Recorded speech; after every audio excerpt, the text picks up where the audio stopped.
He only bumped the handlebar, a soft graze on his way past the row of parked motorcycles. But the biker didn't see an accident. He saw an old man in a faded jacket and decided that was enough reason to strike one loud crack. An 84-year-old veteran collapsed to the pavement, hand still gripping the bread. He'd just bought the bar. Crowds stared, phones stayed in pockets. Not one soul stepped forward. 30 minutes later, the silence shattered. The sky pulsed with blades, and a Black Hawk descended onto Main Street. Soldiers in tactical gear spilled out like a storm was coming, because that wasn't just any old man, that was someone's father, and someone's unit was watching.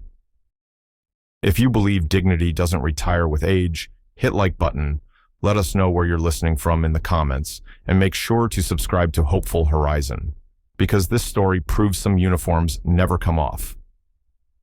Most people passed by Walter Briggs without a second glance. He was just an old man in worn boots, shuffling past the same bar. He'd passed every Thursday for the past 12 years, 84 years old, retired Army mechanic. 3 deployments, 2 citations, and 1 body that didn't work the way it used to. He didn't complain, didn't ask for honor or pity. Just a quiet seat at the diner, a hot coffee, and time to walk home with the help of his cane. That morning was colder than most. Walter wore his old olive jacket Army issue from 1983, patched in the sleeves, but still warm on his left chest. The faded imprint of a name tag that once read W. Briggs. He stepped out of the corner deli. A small paper bag tucked under one arm, bread, cough drops, a postcard he meant to send to his grandson at the academy. Across the street, a group of bikers had gathered outside a bar, loud, laughing, leaning on chrome machines, polished like trophies. Walter paid them no mind. He didn't fear noise. He'd seen worse sounds in places where silence meant danger. As he made his way past the bikes, his coat caught a handlebar, just barely. The motorcycle rocked, but didn't fall.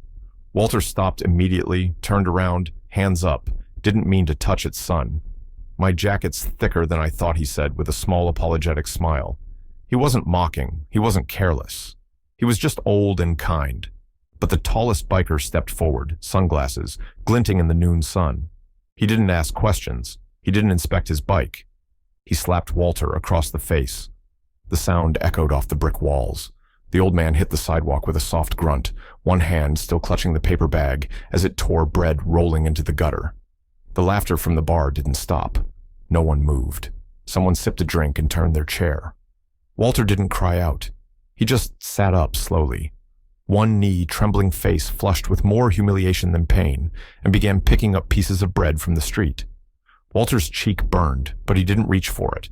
Instead, he reached for the crumpled loaf of bread, now speckled with dust and motor oil, and placed it gently back into the torn bag like it still mattered. People kept walking. A couple crossed the street to avoid looking. A waitress peered through the diner window, then turned back to her table. The biker who hit him was already laughing with his friends again. No apology, no fear. Just the certainty that no one would challenge him over a quiet old man in a faded jacket. Walter stood, slowly gripping the metal pole beside the bus bench for balance. His cane had rolled a few feet away. He limped to retrieve it, bent down with a soft groan, and winced not from the pain, but from the weight of being seen and ignored. He sat on the bench and exhaled shakily, the cold air biting the inside of his lungs. His hearing aid buzzed faintly. His pride buzzed louder. Back in 1970, he'd pulled 3 soldiers out of a burning Jeep outside Hughes City. Now, in 2025, he couldn't even get a stranger to hand him a paper towel for the blood at the corner of his mouth. A teenager walked by, earbuds in. Walter raised a hand just slightly, but the boy didn't see, or maybe didn't want to. He wasn't looking for sympathy. He was looking for proof. He still existed. Inside the bar, the biker lit a cigarette and bragged to his buddies. He should have watched where he was going. Damn, Grandpa walked right into it. Walter's jaw tightened. He had been called many things in his life. Soldier, husband, dad, sergeant, but worthless had never made the list. Still, he said nothing. Just adjusted his jacket, wiped his lip with the corner of his sleeve, and reached into his pocket. Inside was a cell phone, not much more than buttons and a cracked screen, but on the screen was a single contact, labeled Eagle 6, emergency only. He tapped it once, then leaned back and waited 15 minutes past. Walter didn't move from the bench, didn't look angry, didn't look scared. He just sat upright, quiet, like he was waiting for a bus. No one else could see coming. Then came the low, distant thump. It started as a faint vibration in the pavement. A few diners looked around. Someone stepped outside the bar, squinting at the horizon. Then the sound thickened. A deep, rhythmic pulse that made glasses on. Tables tremble slightly. The bartender stepped out to check the noise. "That's not a truck," he muttered, and it wasn't from beyond the tree line. Emerging like thunder on wings came the unmistakable silhouette of a Black Hawk helicopter. Low, fast, and headed straight for downtown. Phones came out. Shoppers froze. Dogs barked from passing cars. Within 60 seconds, the Black Hawk was descending into the empty field behind the row of shops. A second later, a matte black SUV pulled up from the opposite direction and screeched to a halt outside the bar. Doors opened in unison. Boots hit the pavement. Not one man raised his voice. A dozen figures in tactical gear stepped out, eyes scanning movement, precise as if they'd done this 1,000 times and never once got it wrong. Out of the helicopter, one man stepped forward. No sunglasses, no swagger, just command in every line of his posture. He was younger than Walter, but not by much, maybe early 50s, broad-shouldered jaw, set eyes like steel. He walked straight toward the bench. Walter looked up, blinked once, and nodded. The man didn't salute. He knelt dead. He said quietly, one hand brushing the dried blood from Walter's cheek, "I got here as fast as I could." Walter didn't say a word. He didn't need to, because in that moment, the biker, still standing by his friends, still smug in his ignorance, turned slowly toward the growing silence around him and saw the men, and saw the patch on the lead man's shoulder. U.S. Army Special Operations Commander Briggs and the biker finally realized he had just slapped the wrong man. The street was silent. Now the biker stood frozen leather vest, creaking slightly. As his shoulder stiffened, his smirk evaporated like steam off. Asphalt Commander Briggs rose slowly from his kneel, hands steady at his sides. He didn't draw a weapon. He didn't clench a fist. He just looked behind him. His men fanned out, wordlessly forming a semicircle that closed off the entire block. No weapons in sight, just the kind of presence that made your spine straightened by instinct.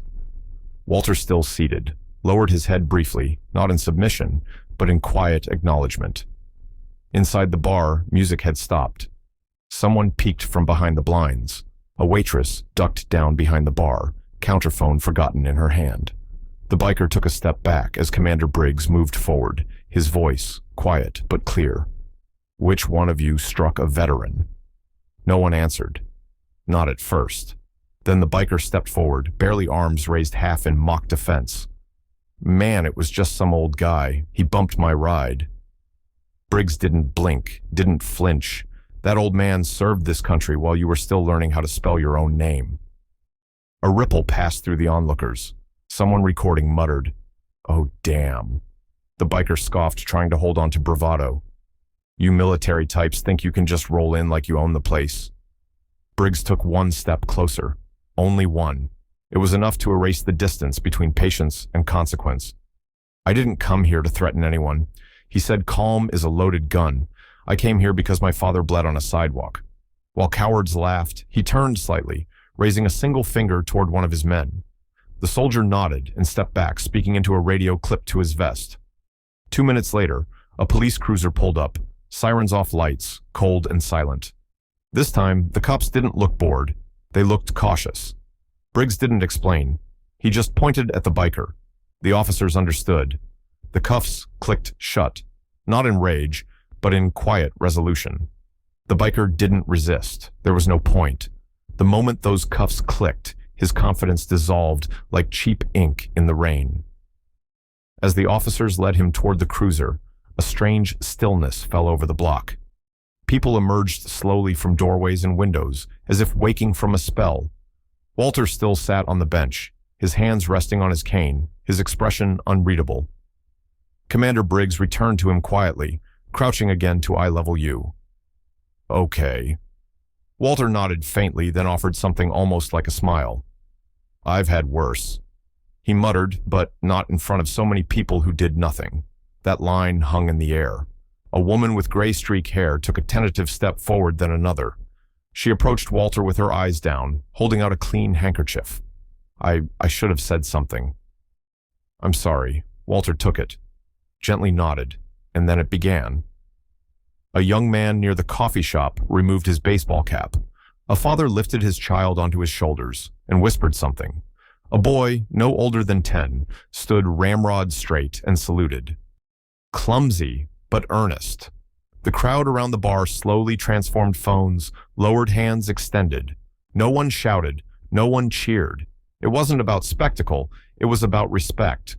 Long overdue. One older man stepped forward, chest tight beneath a weathered flannel, and stood at attention. A retired sailor, another joined him, former Air Force. And just like that, a small line of veterans formed. Along the sidewalk, shoulder to shoulder, Briggs stood back and let it happen. His team didn't move. They watched silently like they knew this moment wasn't about them. It was for a man who'd never asked for thanks, but had finally earned it publicly.